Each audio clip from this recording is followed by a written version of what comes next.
In my clinic, I prescribe testosterone, an FDA-approved, naturally occurring hormone, covered by insurance. But all of those prescriptions, they're for men.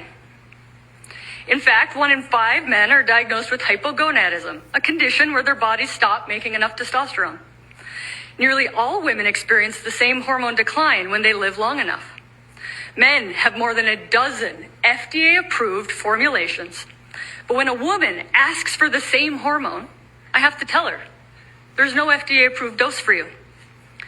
The FDA is failing women by denying access to a hormone their bodies naturally produce. Meanwhile, male testosterone products were approved with just 6 months of safety data. That is not a lack of evidence. It's a regulatory and equity failure. With no FDA-approved product, insurance won't cover it.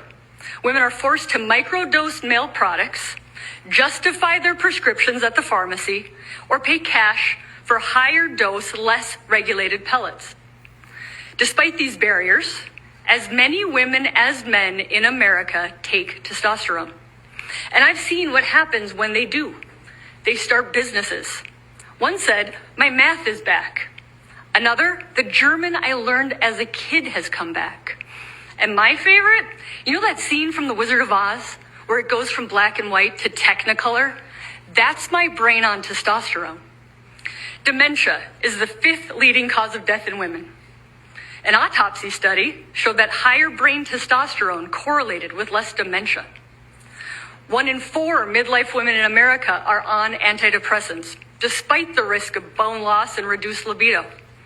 New data shows more women can come off their SSRIs by adding testosterone than by just using estrogen alone.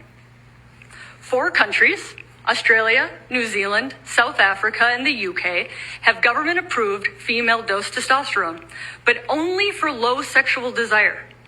That forces women to justify treatment based upon sexual function, an already stigmatized issue that insurance often doesn't cover.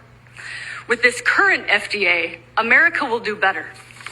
Testosterone is the most abundant gonadal hormone in the body, and women deserve access. The science is solid, and the need is undeniable. Picture 108 million women, energized, focused, and ambitious. Not in spite of their age, but because they are supported through it. That's the country that we want our children to grow up in, and it's time for the FDA to act.